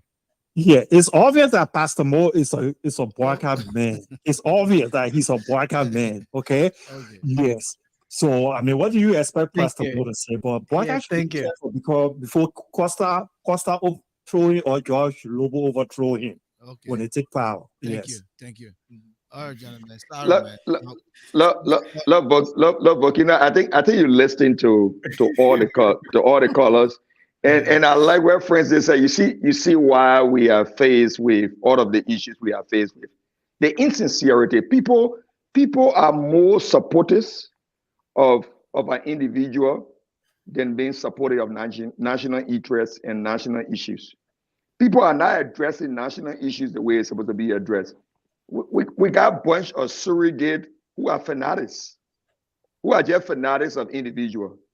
Until we Liberians can be sincere to ourselves and accept the fact that, look, individual have flaws, and when we identify the flaws in the individual that we support and willingly express criticism concerning the flaws, until we can start doing that, our society will not go anywhere. And for me, I've been that individual. You know, as I said earlier, I was part of the ANC. When I saw the flaws, I criticized and I walked away. And I expect that from every Liberian. For Liberia to become the nation we want our country Liberia to be, the nation we want Liberia to be, we will never build the vibrant and prosperous Liberia that we all long been wishing for until we can be sincere to ourselves and speak against the ills in our society and willing to accept the truth. Look, Volcano, let me say this. People need to walk away. People need to walk away from a situation if it is not right. Let me say this to the general public. If I will never work in government during my lifetime, let me now work in government. I will never go to government in Liberia. I will never support any administration. I will never support any individual if that individual is not going to work in the interest of the Liberian people. If that individual dream and plan is not to transform the life of my fellow Liberians, I will not support that individual. I don't want government job because I want to have a piece of the pie. I want government job if I can impact the life of my fellow Liberians. And I think that should be the intention and dream of every Liberian on their platform and every Liberian out there.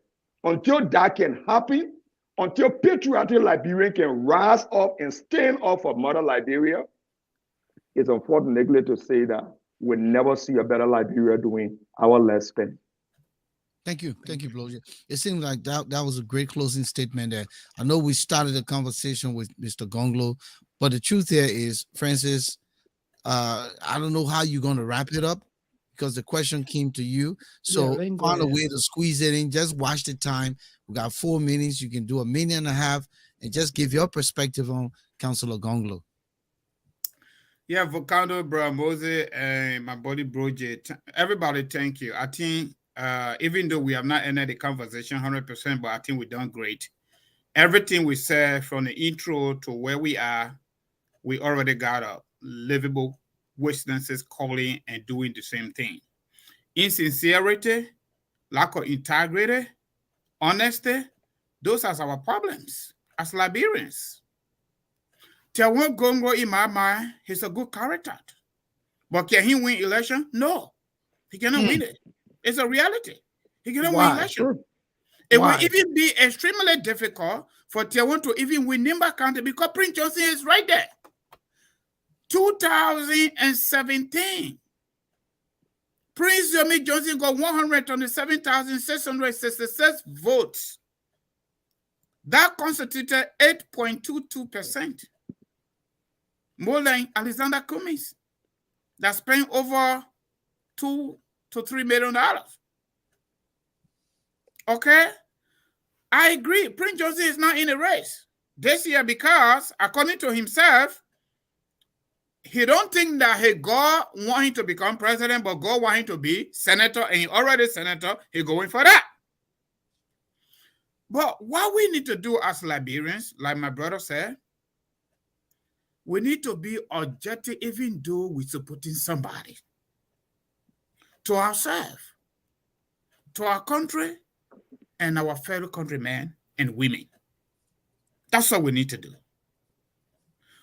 And another thing I observe in our political environment, many of us now waiting to contest for the House. We're not waiting to go to the Senate. Maybe Cummings could make maybe some kind of impact. And he has contested some representative position, maybe in Maryland or maybe in Massachusetts County. Imagine we have $5 DeLong or $5 Nyobli Kanga. Because Liberia, whether we like it or not, the political decision in Liberia, when it comes to voting, it is domestic. And that is what the American ambassador alluded to in his open letter to the people of Liberia, not just the government, that we can do whatever we want to do. But the vote you got ahead of you 2023 will be the best decision. And on the issue of the public discourse around the sanction officials, we are not in the business of according to due process. We are in the business of upholding the rule of law on the basis of American system. If you want due process, go to your court. And the government needs to take that responsibility authentically to take these people to court, and let's see whether America lie on them or not.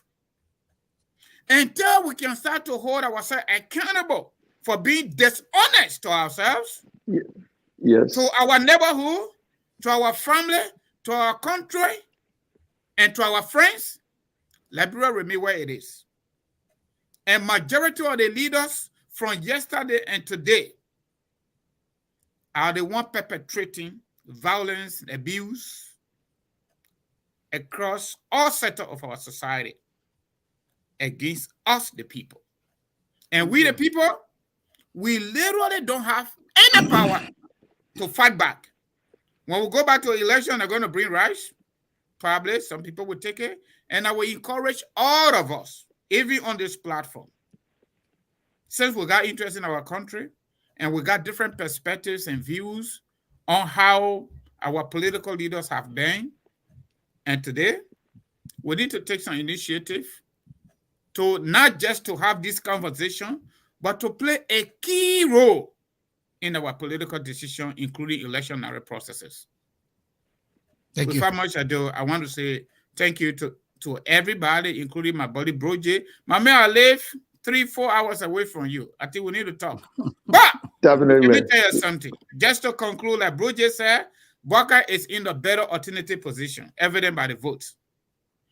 In the midst of coalition, like I said, in the midst of coalition, CDC coalition, the state did not get 50% plus one.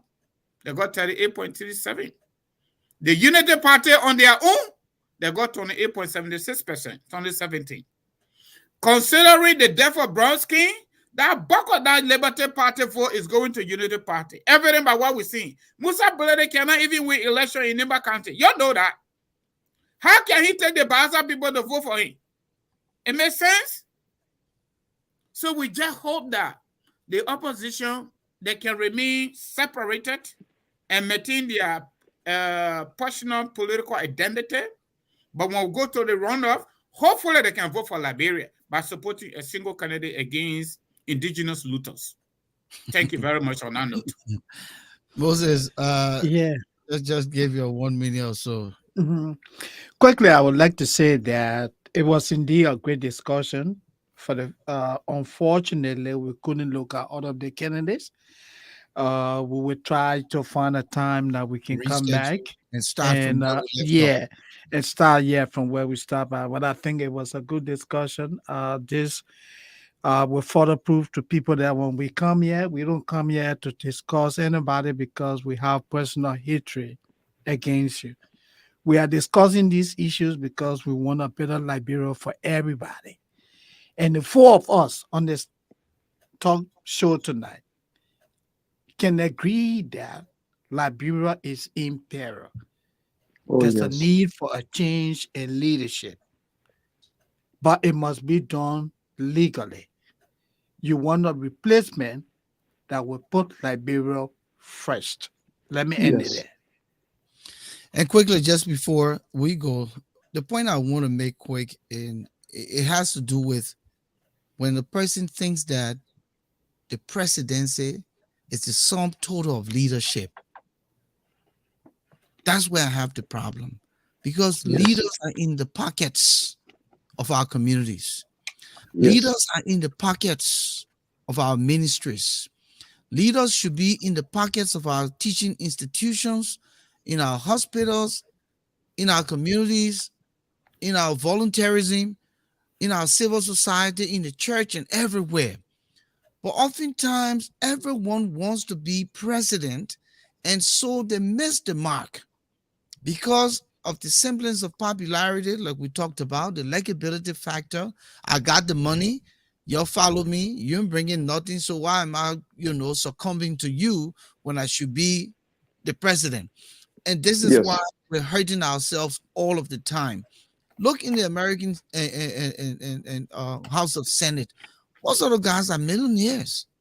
Most of the guys got their own personal money, but they go in there because they want to impact. They want to hold the government foot to the fire, and they go in there to test the electorates to see if they can win. Because you know how many times Biden, you know how long Biden was senator before he became president. Biden has given up. He's honestly given up. So look at what age he is as the president of America. He didn't run straight and say, I want to be president. He groomed over time. Mhm. And none of these guys want to groom. We gave George Weah the opportunity to groom as a senator. The man just went there to collect paycheck and did nothing. And he really put focus into understanding how the Senate works, the House of Legislature. It would have aided him and given him some kind of skill set in that branch of government that he could have taken to the presidency. And even in the presidency, he's failed to develop and improve. So you have Alexander Cummings, educated, leader in the corporate world, but has never been a politician. And in a third world country where the people are not literate and they're not politically literate, we talked about how they go to the polls, sentimentalism, likability, all of those factors. You know, the man, we know him, or we know this one. Those are the premises for who should vote. And so he could have gone in the Senate, put his millions aside, go there, make some laws that would prepare the Senate for For the his presidency. presidency. Yeah. But people won't. How can you claim the ladder if you're not claiming the steps on the ladder? That magic, you must just. Government and Mel Fly.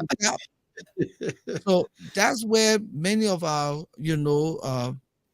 folks are making the mistake. Just because Liberia is a small country, a small society, but gullible, everyone can come and believing that he can be president. It's unfortunate. It's unfortunate. 21 political parties in a small country like Liberia. That's the greed. That's the depth of the greed. Everyone wants to be president. Mhm. Everyone. And that's not going to help our country. That's No true. one wants to go in the smaller pockets of leadership. There are smaller pockets of leadership that are so impactful, even than the presidency. Because when those smaller pockets of leadership in the areas of accountability, in the areas of systems implementation, all of those areas, law and order, holding people, in place, in check. That's what makes the president a leader, because the system will hold him accountable. But no one, so everywhere is broken down. That's why George Weah can sit down in Qatar and call for money. Now here in Eugene Nangwe, they said they fell off. Again, they say, oh, y'all don't come hold me up. They said they fell off. You got the man get 250,000. That's why George Weah can call Samuel Tour and say, send money to me. That's why. That's what he got. So maybe out of breaking news here, you give me also. I I don't know. want to say it on social media. I mean, first thing you hear that one. You hear that one. But I want to say it's smart. I heard But Eugene going to be the new state minister, but then he appointed a different person. He already appointed someone. He already Yeah, appointed I know. No, before that appointment, that was we were hearing. But I'm just saying these things because we have filled leadership in the smaller pockets of our systems, our institutions. And that's why we're struggling at the presidency level. That's why. Because we didn't groom Weah to be a president. He just got it because the same thing we're talking about. People like him. He had the opportunity to go in the Senate and get groomed. He didn't do it. He had the opportunity to run the Lone Star team and groomed. Let me tell you something. I started being a leader at the age of 13 years old. I started my own football team on GSA Road in Pingsville. At 13 years old, I took all my T-shirts and I made jersey. But I didn't go to say, oh, I brought a jersey, so you're not playing. I brought my jersey, then I said, gentlemen, our team, you come go play. And that was it.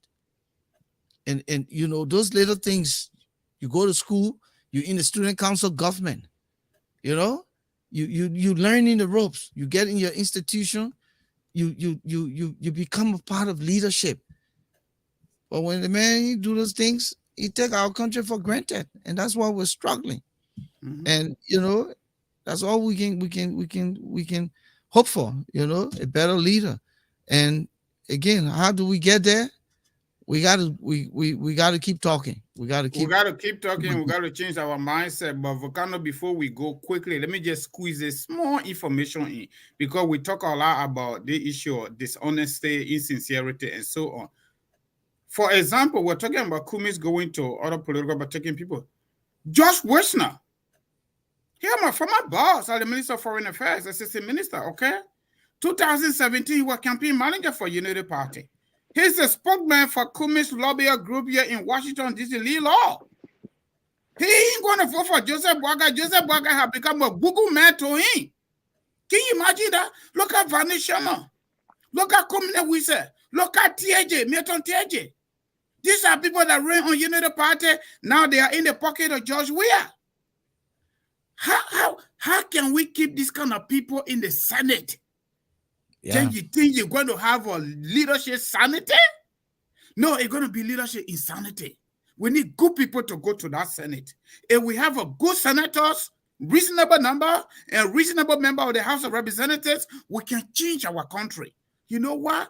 I don't care how powerful the president is. The president cannot call any of these people to book. But in their majority, they can call the president to book, and they can even impeach the president. And that place too, there's a big problem there. Since 2006, when the Constitution got restored after the Civil War, that group of people had never been audited. Can you imagine that? You can't even talk about it. It's a taboo. Look at the former representative, for example, Bafo Chima. He was a vocal Unity Party man before he became speaker. He crossed over to CDC, the making speaker. He just wear pocket. Yeah. It is not the government. It is not the ministries and agency. It is the people. It is the people. You forgot about the House. You forgot about the Senate. It is the people that are in there. The corrupt, rotting people are the one. They are our problems. Mm-hmm. Mm-hmm. Thank you for giving me let me just squeeze this in, Volcano. Please, let me just squeeze it in, Volcano. I don't want to sound too religious, but religiously, let me say this. Let us pray for Liberia. Let us pray so the true sons and daughters of Liberia, it could be you, Volcano, it could be Moses, it could be whoever, that desirous, that live with the desire, that desirous of seeing a transformed Liberia. Those who want to see a transformed Liberia. Let us pray so God can give us the capacity needed, the resources to be able to step onto the stage to transform our country. Let us stop looking up to others who are not sincere. Because let me say this, a person can have the resources, can have the education, the technical know-how, you name it all. If that person don't have the desire to transform the society, you can give them the opportunity. We'll get back onto these talk shows and talk about the same thing we're talking about. Let me conclude with this. Jerry Rawlings got in a fighter jet doing one of his training exercises in Ghana and flew over the Volta region. And he saw people drinking from a Delhi pond. And when he returned to Accra and landed the F-16, not the F-16, excuse me, the Alpha fighter jet that he was flying in, and he said to himself, how is it that people like myself who are created in the image and likeness of God are drinking from a pond that is dirty, and the water we use in the city to flush our commodes are cleaner than the water that people are drinking. I must do something. It is my dream to transform my country before I die. You need people like that who live with such desire to be given the opportunity. Rawlings prayed for a king and he transformed his society. Pray for that opportunity for yourself. Moses, pray for that opportunity for yourself. Francis, pray for that opportunity for yourself. May God bless us all and bless Liberia tonight. Thank you, That's a good one. Thank you. That's very Thank powerful. you. I've been thinking about running, my man. I won't be president too, man. I won't be representative, Volcano. I'll be Volcano? a good president. I know they're gonna be shooting with bazooka in here tonight. It was a great show, guys. It was. Thank you. Thank you, guys. I'll reach out to Yeah, you guys. thank you, guys. coming, guys. Thoroughly. Thanks, Francis. I'll Thank reach you. out. Bloja, I thank you. think that was powerful. Thank you very much, Moses. Thank you. It was. It doesn't Yeah, have well, to be the presidency, but somewhere that I can yeah, make an impact. I think Yeah. that's what Yeah. it's about. Thank you, yeah. guys. It is. Yeah. All Thank right. you. Good night. Good Okay. night, Good everyone. night. Good night. And Okay, thank you to guys. all of you, All right. all you Enjoy. wonderful people for Presence, joining us. enjoy your weekend. Thank you so Okay, much. Bloje. Good night. Thank you. All right. Good Thank night. Yeah. Good night. Thank Good you. night. Yeah. Thank you, Uh-huh. guys. Thank you.